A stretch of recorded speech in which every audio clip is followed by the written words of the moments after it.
Right, we are live. Hello everybody.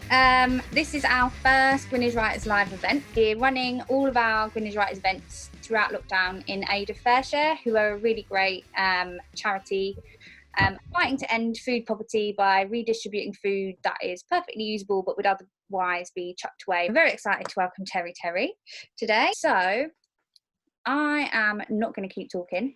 I'm going to shrink down. Yep, okay. Ooh. That's the new one. It's very shiny. So Dark Blue Rising, it's about a girl named Tabby who's lived a very transient life with her mum. They've lived off the grid and always moved around, never staying anywhere long enough to make friends. And then something happens at the start of the story where she ends up being taken to hospital. And as a result of that, she finds out that everything she thought she knew about herself and her life isn't true. And that her mom actually was someone who kidnapped her from her parents when she was very young. It sort of sets into chain a whole thing. But the other huge thing with Tabby is that she's got this intense connection to the sea and to swimming. And it goes past, you know, just someone who likes to be by the seaside. She's almost got an obsession with it. And there's something that's been done to her before she was born that has made her the way she is. And yeah, so that's kind of the introduction to it. So, publication date is tomorrow. First things first, how are you feeling about it? I feel like I've been looking forward to this for a very long time. It's been over a year since I've had a book out now, and before that I had, you know, 2 in a year and that kind of thing. So it seems like it's been a very long time. Yeah, it's a strange time to have a book coming out with, you know, with what's been happening in the wider world with the pandemic and things being shut down, and things are just starting to, you know, like bookshops are just starting to open again. But it's just the way the world is at the moment, and we just have to carry on as everyone does and sort of hope that things work the way you'd like them to. Definitely. And in terms of, because you've touched on the pandemic, can we talk a little bit about your ability to predict the future? Sorry about that. So obviously we have the Slater Trilogy, which came out in 2012, predicted Brexit. And then a couple of years ago, we had Contagion, which predicted the pandemic. So well, my pandemic is a lot worse than the real one, though, to be fair. I managed to kill 80% of the UK population by the end of the trilogy. So I'm hoping that won't happen in the real world. So how do you think the future is being predicted in this series? Yeah, I mean, there's so much going on with the climate and global warming and the 6th mass extinction, if you believe that's going to happen. And a lot of people think it will happen no matter what we do at this point. And all of that is sort of a backdrop to the story. But of course, when I start the story, I'm sort of very quickly in an alternative world. So the things that are happening you wouldn't expect to happen in this world. And also the technology that I've got in my stories, I don't think is available in this world yet anyhow. So hopefully some of it will never be available. Yeah, so I think a lot of the reading I've done about the climate has made me a bit skeptical. I suppose I'm always skeptical of what government comes up with, but more skeptical about the things that we get told, and the ways that would be best to fix things don't seem to be ways that capitalists are interested in thinking about. So it's a time, I think, when people power is probably going to end up being the most important thing. And that's part of what I wanted to write about in this story. But hopefully it won't all come true. To what extent do you plan your novels before you begin to write them? Okay, the planning versus flying by the seat of your pants. Do you use flying by the seat of your pants as a saying in this country, or is that really embarrassing? I think, yeah, flying by the seat. Yeah, that's all right then. You can get away with that. Sometimes I get sayings wrong because I've lived in so many different places. I forget what people use in different places. You know, I have mostly been not much of a planner, but that has changed probably a bit by bit over time. Partly because when you have a massive deadline and you don't plan, you'll tend to waste a lot more time than if you do plan. So there have been times when I've kind of felt like I had to, but I actually really love writing without having a firm plan in place. And even with the amount of plotting that I do now, I don't tend to describe it. You know, some authors will work out every scene ahead of time. I've never done that, and I still don't do that.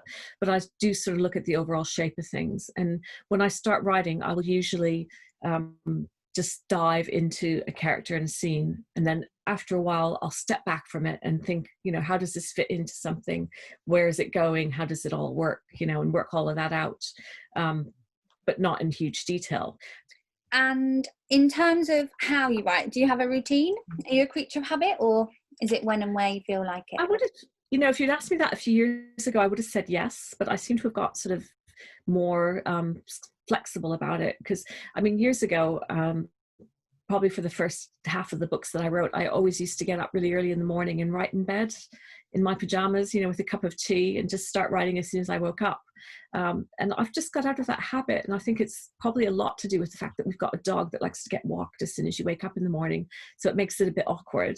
But for whatever reason, I've just liked writing in the afternoons more the last few years, and I don't really know why. It's just one of those things, I guess, but I just seem to write better in the afternoons lately. But yeah, I'm a lot more relaxed about sort of schedules and rituals and all that kind of thing than I used to be. It seemed to be more important, I think, when I started out, because that push to make yourself work is, it's easier if you have a set sort of routine. Makes sense. And for those, so I can see amongst our audience the names that I recognise. We've got quite a few YA and children's writers among us. And YA is it fair to say it's quite a hard market at the moment, especially for new writers? What do you think?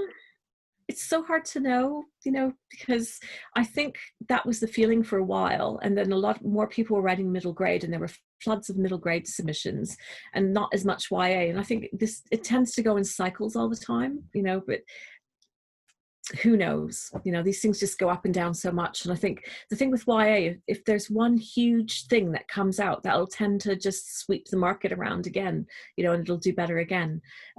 I should say the other sort of slightly sobering thing was that right at the bottom of the list of things that people wanted to buy were dystopian sort of or post-apocalyptic novels, because I think people just want to have something a bit more fun and happy right now. So yeah, it might be a bit of a tough market, but there's no predicting the market, really. And in terms of advice for anybody writing YA, have you got any top tips? I don't know. I don't know that any tips I'd give for writing is any different for YA than it would be for writing anything else, really.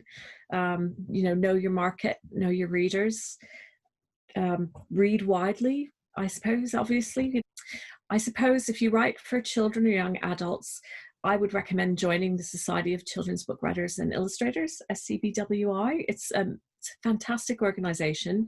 There are both published and unpublished members in it, so it's something that you can join sort of early on or sort of later. I've been a member since I think 2008, when I was still trying to get published, and it's been invaluable. They have conference and virtual things and online things and critique groups and all those kinds of things. But the beauty of an organization like that is, you go to a conference and you can meet editors, you can meet agents, you can talk to people who are published, and you can just sort of get more of a feeling of the world that you're trying to get into, but also a lot of really good advice. And I find in general children's writers are just really friendly and open with advice and things like that. So it's just a really sort of warm, welcoming kind of place to go if you're interested in writing for that age group, for sure. And it includes illustrators as well, as I said, so which is also great. I'm going to take a question from the audience now, because I can see some quite relevant ones popping up. How long is it between starting to write and getting published, and then between getting published and becoming full-time as a writer? I think really since I've been a teenager, like most of my life, I've been doing some writing, but I didn't take it very seriously probably until about 15 years ago, which coincided with around the time that I moved to the UK. And I'd always had interest in writing. I used to write poetry. I used to start novels that I didn't finish, that kind of thing. But it was always kind of just a bit of a hobby, and I didn't really take it that seriously. And when I moved to the UK, I'd been an optometrist in Australia at that point. I'd also been a lawyer in Canada, so I moved around quite a lot. But when I moved to the UK, I couldn't sort of practice the professions I was qualified in anywhere else, because they didn't accept the same qualifications. So I was really looking at either requalifying as an optometrist, or doing something different. And it was just one of those moments where you just have to sort of sit and think. And there aren't very many times in your life, I think, where you're sort of sitting there and thinking, what will I do? And I thought of a lot of different things, but I just remembered being that teenager who wanted to be a writer and thought, I'd never at that point really taken it seriously. And I thought, I don't want to suddenly be 90 years old and never have really given it a try. So that was when I decided to really try properly. So like I said, that was about 15 years ago. How many years did it take me to get published? And I was published in 2012. So I suppose it was about 7 years from when I started writing really seriously.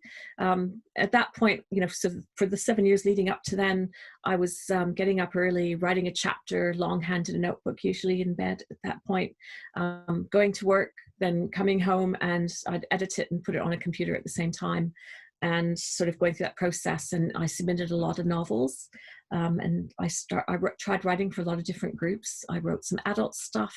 That didn't stick very long. I tried writing for all different ages of children, and as soon as I started writing a teenage story, it just kind of felt like this is it. This is what I'm meant to be doing. So yeah, I'd submitted, I think, of those 9, I think I probably did submit all of them at some point or another. But yeah, it was Slated that got me published in the end. So yeah, about 7 years from when I was taking it really seriously, but quite a few years before then that I was writing a bit. So we sort of touched there on the struggle of getting an agent. Yeah. And it's perseverance, would you say? Yeah, I mean, certainly go again, sort of talking about SCBWI, or there's lots of other writing conferences where you can meet agents and so on. Meeting someone in person is really helpful. I mean, I really recommend, if you can do it, to do that. Having said that, even though I'd met a lot of agents and things, and I'd had one-to-ones, and I'd had agents ask for full manuscripts a few times and not have it go ahead. But when I finally did get an agent, it wasn't one that I'd met through a conference or anything. It just sort of one of those things that happened. But yeah, I'd been submitting at that point for quite a few years, probably 3 or 4 or 5 years, maybe something like that. I've been submitting things, so I've done it quite a lot. So to go back to the book a little bit more, yeah. So I think the first thing to say is I don't know how you came up with that many descriptions for the sea. I thought it was amazing.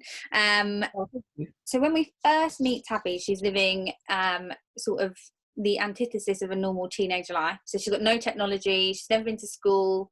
How important was that for setting up Tabby as a character?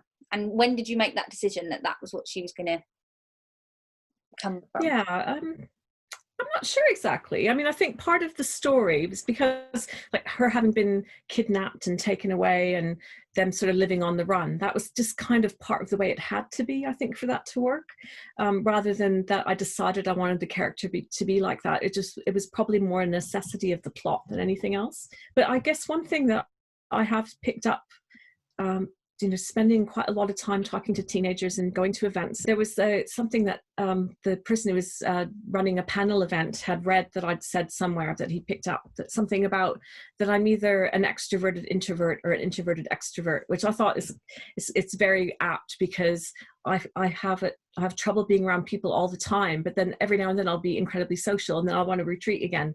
But I remember talking about that, and I had quite a few kids come up to me afterwards that were on the shy, bookish, introverted side, and they just really related to that. And I thought, actually, having a character who isn't extremely confident and able right at the beginning is actually quite appealing to write, and I think it's something that younger teenagers especially will really relate to. So but I don't think that I was sort of designing her because of that. It was more, like I said, a necessity of the plot of the story.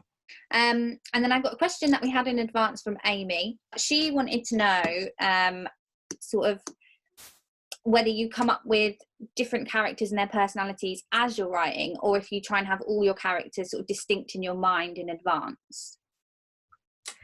Oh, that's interesting way of looking. Yeah, okay. It's a funny thing with characters, because I think sometimes it's like they just jump into my head fully formed, and I kind of know what they're about and who they are right away. And then other times I feel like I have to get to know them. And I've had that experience when I was writing Slated, which was the first one that was published, which is just handily here. In Slated, the main character, Kyla, I'd sort of had aspects of the plot that I'd worked out ahead of time, and I got to know her and I was writing it, and I got to a point where there was kind of an important bit of plot that had to happen, and got there and realized that she wouldn't do that. So I have to change it, or I have to come up with a reason why she would. And it's just that kind of funny thing where you feel like you've got to know them. With secondary characters, it can be quite different though sometimes, and I have to think about that a little, because it's easy to make a secondary character who's not there for a huge part of the story seem quite flat, you know, and I like them to be interesting as well. So it's just kind of coming up with something about them that's different, or, you know, some aspect of their personality or their appearance or something that you pick up on. But one thing I will do with secondary characters, sometimes I'll actually sit down with a notebook and write a page as if they were writing it, and sort of like from them, so that I'm getting their voice, because when I'm not writing their voice, I don't have it. And I think sometimes you sort of need that, when even with those kinds of characters. And I actually find that's really helpful. It's not something I plan to do all the time. I just sort of do it when I feel it's necessary, when I haven't quite got one of them quite right. Do you have a regular team that helps with the production of your books, and what roles do they have? Who do you use for support? Okay, well, I mean, I have friends that I've got a friend named Addie, who I think is here. She's one of the people that, I mean, she read Dark Blue Rising before anyone else did, even my agent or my editor. And, you know, it's always good if you have a few friends like that, that you're happy to have your stuff, that you can get the right kind of feedback with. But that's a different kind of side on the background. But, you know, with a traditional publisher, they're in charge of, you know, most things. I guess these days we take over a lot more of the publicity side of things ourselves. That's just the way the industry has kind of evolved, and I think that's probably more so at the moment when everything's being virtual, because they're very used to organizing big events in schools, but, you know, sort of doing things virtually is different for them as well as it is for us. So things are changing a bit. So we've got a question from Victor. How do you go about doing research for your next book, and when do you know when it's time for the research to stop? Okay. Do you know, with research, in the past, I quite often have been guilty of not doing enough before, then doing it and then realizing I have to change things. So I'm probably a bit lazy on the research side, to be perfectly honest with you, especially with things like settings research. I had in the Slater Trilogy, there's all these scenes in Oxford, and I'd set it in, I needed there to be a tower that overlooked one of the campuses and one of the colleges, and the one I'd picked didn't overlook where I thought it did, because there was another building in the way, and then I had to rewrite it, and it was due like in a day or something like that. So I've had moments like that, but I actually really like reading, and I mean, with the current series, I've done an awful lot of reading on climate change, which, to be fair, got me feeling really depressed for a while, and then I sort of picked up again after a bit. But I tend to do a lot of reading as I go, so I'm not one of these people that will sit and exhaustively research something before I start. I tend to start and then wish I'd looked it up sooner, which is probably good advice to not do that. So question from Addie. Your book covers are always really striking. How much influence do you have on the artwork, and what's your favourite cover? Well, that's interesting. You know, I was just having this conversation with my husband, and he likes the new one the best, and I do really love the new one. It's been different for different books. So with Slated, actually they've updated the cover, so that's the updated version, but the original version wasn't that much different. They just sort of changed the type and made my name bigger and stuff like that. With that one, I did actually have quite a lot of input, because they originally had the same girl's face, but they didn't have this effect around the outsides, and they had like a little picture down here that was kind of like, looked like it was an old building in the woods or something. And it didn't, to me, look like it was set in the future. It looked almost historical or something. It looked a bit like The Witch's Child in a way, if you've ever seen the cover for that. And so, you know, they usually, what happens with the cover and is they have, I sort of learned about this after the fact. I didn't know when I was starting out, but they have this big meeting in house. So they have sales and marketing and rights people and editors, and they get together and they talk about what they think the cover should have in it. And they will come up with a big poster of covers that are in similar genres or in the area around. So they want something that fits in there but is different as well.